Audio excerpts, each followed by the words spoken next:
Good morning. I'm recording the two 10 Harry Potter names back to back, and now it's time to do the subtle ones. So starting with boys' names, the first one I have is Oliver. I actually do love the name Oliver. Oliver Wood was the Gryffindor Quidditch team captain for the first 3 books of Harry Potter because he graduated in the 3rd book. Actually, he's in the 4th book too because they saw him at the Quidditch Cup. But anyway, I do like the name. It's kind of, I don't want to say old sounding, but I forget the word. It's a seasoned name. It feels sturdy, and I've actually used this name for characters in one of my original stories, and I don't remember. And yeah, I do like the name Oliver. The second boy's name that I think will be a subtle Harry Potter baby name is, I love it. And it's kind of out there, and it's Regulus.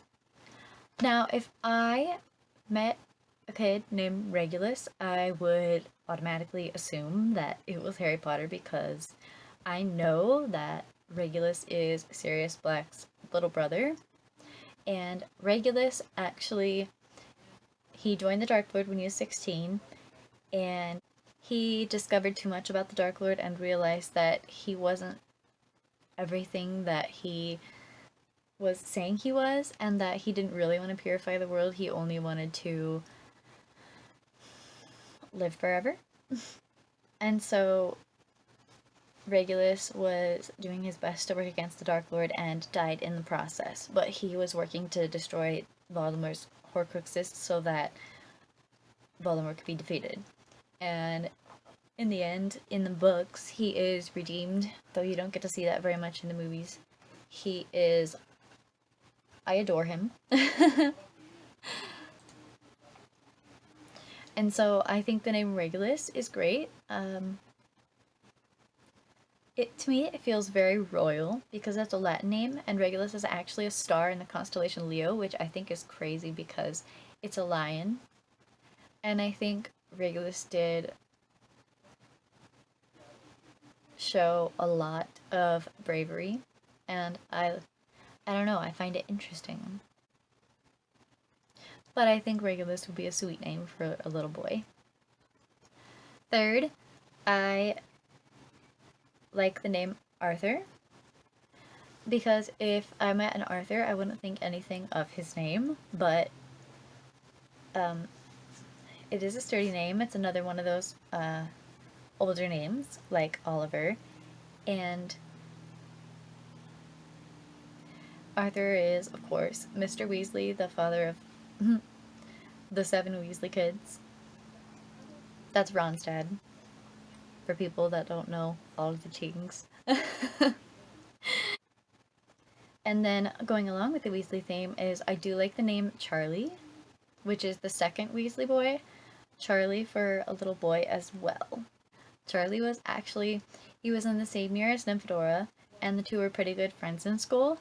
And then Charlie went to Romania and became a dragon keeper. And he was there pretty much the whole series.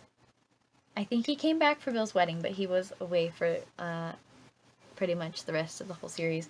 But I do love the name Charlie for a little boy, especially. And if you have like brothers, if you have like Teddy and Charlie, that would be so cute. I would love that.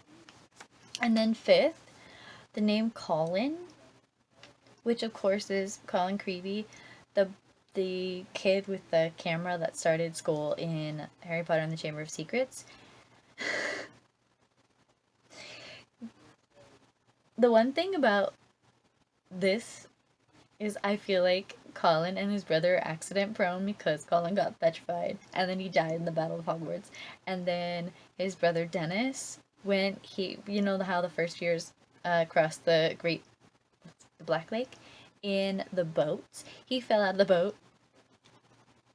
So I feel like their family's accident prone. But I do think that, and I've known 2 or 3 Collins. And I do think it's a good name for a little boy. For girls' names, of course, first I have Dora. Even though I identify most with Andromeda as a character, I would never, ever, ever name my daughter Dora. So I would use Dora because because of like the stipulations that I have from story writing about calling Nymphadora Nymphy, I can't. I would have to just use Dora. And Dora was a very strong character. She's Teddy's mom, and she was a metamorphosis. She usually wore her hair pink when she was happy. And she was an Auror, and she was part of the Order of the Phoenix. And she was a really strong character and sweet, and she was the one that persuaded Remus that being a werewolf didn't mean that he was like worthless and that he couldn't have like a normal life and stuff. And she made quite a difference. She was a Hufflepuff. I'd like to be very careful what I say, but she was a very strong Hufflepuff and a good example for their house. The second subtle Harry Potter baby name for a girl is Hannah. And I know Hannah's a very common name. And also, Hannah in Harry Potter is another Hufflepuff. Hannah Abbott, I believe she was a half-blood. She eventually married Neville Longbottom. And I was thinking, like, if you want a Harry Potter baby name, but you would need to use, like, an old family name or something to go with, something like Hannah would totally work if you have Hannahs in your family. There are also other names, but yeah, Hannah was the one that came to mind. Oh, third, for a little girl, is the name Hope. Hope comes from Remus Lupin's mother. His mother's name was Hope, and I think it's really sweet if you want a really bright name, one that's like subtly connected to Harry Potter but also has like a virtue. That is a very good one. And then fourth is the name Rose, which is Ron and Hermione's daughter, who is... she's in Cursed Child, but she's not spotlighted. But I do like the name Rose, and you could... it doesn't have to be just plain Rose, but you could do Roseanne, Rosabelle, Rosemary, Rose whatever, Rose Lily, Lily Rose. That'd be funny, Lily Rose. You could mix it up. But flower names are really common in the series, and I think Rose is probably the best flower name out of all of them. Pansy, Petunia, Lavender. What are the other ones? I don't remember. But yeah, Rose. Fifth, for girls' names, is Andromeda. I personally don't ever want a daughter named Andromeda because I am Andromeda, basically. So I would never want a daughter named Andromeda, but I do like the name. And she is a very strong character. She left her family, who had high pureblood ideals, to marry a mudblood that she loved. And that is, let's see, Andromeda and Ted Tonks are the parents of Nymphadora. So it's quite the family tree of interesting names. But I do like the name Andromeda, and you could call her Andy or Dromeda, or I feel like if she had siblings, they'd probably call her Drama a lot, depending on how she was.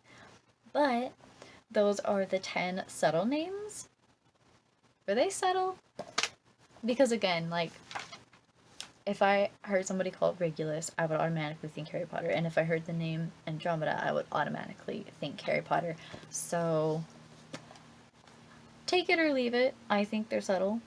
I'm on lunch break. So I need to go eat lunch, maybe. Thank you for watching. Bye.